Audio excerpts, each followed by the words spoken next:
ஓம் சாந்தி.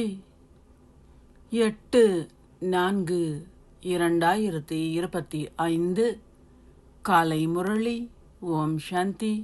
Pop தாதா, மதுவனம். சாராம்சம்: இனிய குழந்தைகளே, சங்கம யுகமே அதி மேன்மையான யுகமாகும். இந்த யுகத்திலேயே ஆத்மாக்களாகிய நீங்கள் பரமாத்மாவாகிய தந்தையை சந்திக்கின்றீர்கள். இதுவே உண்மையான கும்பமேளா ஆகும். கேள்வி: எந்த பாடத்தை எந்த ஒரு மனிதராலும் அன்றி தந்தையால் மாத்திரமே கற்பிக்க முடியும்? பதில்: ஒரே ஒரு தந்தை மாத்திரமே ஆத்ம உணர்வுடையவர் ஆகுகின்ற பாடத்தை கற்பிக்கின்றார். இந்த பாடம் ஒரு சரீரதாரியால் கற்பிக்கப்பட முடியாது. அனைத்திற்கு முதலில் நீங்கள் ஆத்மாவை பற்றிய ஞானத்தை பெறுகின்றீர்கள்.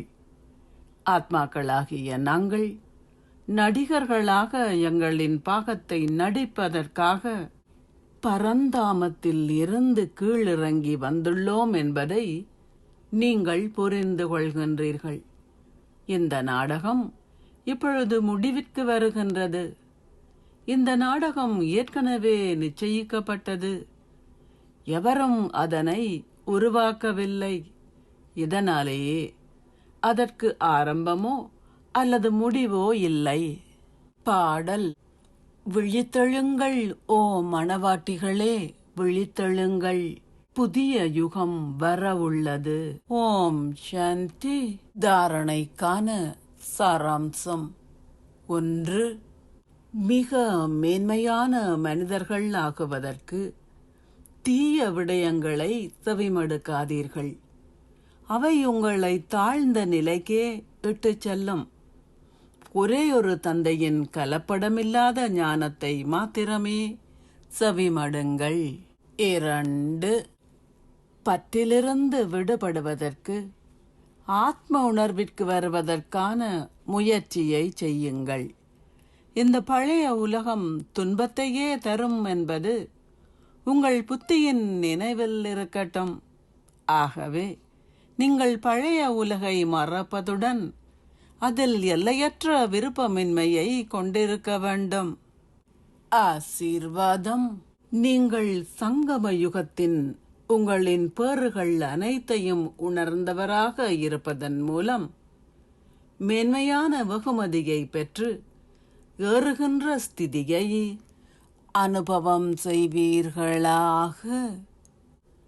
கடவுளை சந்திக்கின்ற கடவுளின் ஞானத்தை பெறுகின்ற சிறப்பியல்பானது அழியாத பேறுகளை கொண்டிருப்பதில் தங்கியுள்ளது. சங்கம யுகம் என்பது முயற்சி செய்வதற்கான வாழ்க்கை என்றும், சத்தியயுகம் அதன் வெகுமதிக்கான வாழ்க்கை என்பது மட்டுமல்ல. சங்கம யுகத்தின் சிறப்பியல்பானது நீங்கள் ஓர் அடி எடுத்து வைக்கும்போது உங்களின் வெகுமதியாக 1000 அடிகள் உதவியை பெற்றுக்கொள்கின்றீர்கள். எனவே அது வெறுமனே முயற்சி மட்டும் அல்ல, ஆனால் அது மேன்மையான வெகுமதியும் ஆகும். சதா இதை உங்களின் முன்னால் வைத்திருங்கள். வெகுமதியை பார்ப்பதன் மூலம் நீங்கள் இலகுவாக ஏறுகின்ற ஸ்திதியை அனுபவம் செய்வீர்கள். நான் எதை அடைய வேண்டுமோ அதை அடைந்து விட்டேன் என்ற பாடலை பாடுங்கள். நீங்கள் மூச்சு திணறுவதில் இருந்தும் தூங்கி விழுவதில் இருந்தும் பாதுகாக்கப்படுவீர்கள். ஸ்லோகம்: பிராமணர்களின் மூச்சு தைரியமாகும். இதன் மூலம் மிகவும் கஷ்டமான பணியும் இலகுவானதாகிவிடும். அவ்யக்த சமிக்ஞை: ஒன்றிணைந்த ரூபத்தின் விழிப்புணர்வின் மூலம் சதா வெற்றி பெறுபவர் ஆகுங்கள். நீங்கள் தந்தை பிரம்மாவை கண்டீர்கள். அவர் எப்போதும் தன்னை தந்தையுடன் ஒன்றிணைந்து இருப்பதாக கருதியதுடன் அந்த அனுபவத்தையும் கொடுத்தார். இந்த ஒன்றிணைந்த ரூபத்தை எவராலும் பிரிக்க முடியாது. இத்தகைய தகுதி வாய்ந்த குழந்தைகள் சதா தங்களை தந்தையுடன் ஒன்றிணைந்து இருப்பவர்களாக அனுபவம் செய்வார்கள். எந்த ஒரு சக்தியாலும் அவர்களை பிரிக்க முடியாது. ஓம் சாந்தி. நன்றிகள் பாபா.